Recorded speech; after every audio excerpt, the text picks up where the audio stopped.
Genesis 2:1. Thus the heavens and the earth were completed. 2. By the seventh day God had finished the work he had been doing. So on the seventh day he rested from all his work.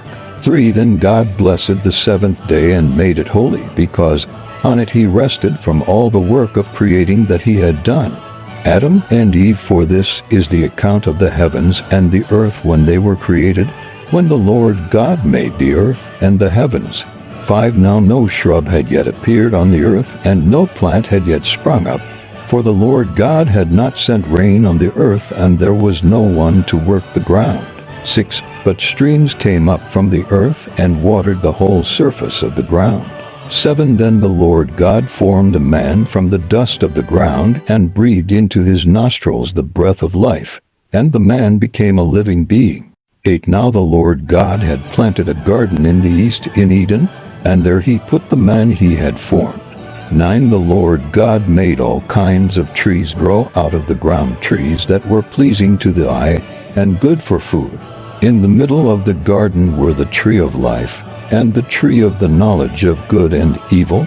10. A river watering the garden flowed from Eden. From there it was separated into 4 headwaters. 11. The name of the first is the Pishon. It winds through the entire land of Havilah, where there is gold. 12. The gold of that land is good. Aromatic resin and onyx are also there. 13. The name of the second river is the Gihon. It winds through the entire land of Cush. 14. The name of the third river is the Tigris. It runs along the east side of Asher. And the fourth river is the Euphrates. 15. The Lord God took the man and put him in the Garden of Eden to work it and take care of it. 1:6. And the Lord God commanded the man, "You are free to eat from any tree in the garden." 17. But you must not eat from the tree of the knowledge of good and evil, for when you eat from it you will certainly die. 18. The Lord God said, "It is not good for the man to be alone. I will make a helper suitable for him."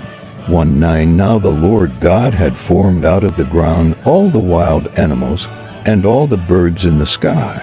He brought them to the man to see what he would name them. And whatever the man called each living creature, that was its name. 20. So the man gave names to all the livestock, the birds in the sky, and all the wild animals. But for Adam no suitable helper was found. 2:1. So the Lord God caused the man to fall into a deep sleep, and while he was sleeping he took one of the man's ribs, and then closed up the place with flesh. 2:2. Then the Lord God made a woman from the rib he had taken out of the man, and he brought her to the man. 2:3. The man said, "This is now bone of my bones and flesh of my flesh. She shall be called woman, for she was taken out of man." 2:4. That is why a man leaves his father and mother, and is united to his wife, and they become one flesh. 5. Adam and his wife were both naked, and they felt no shame.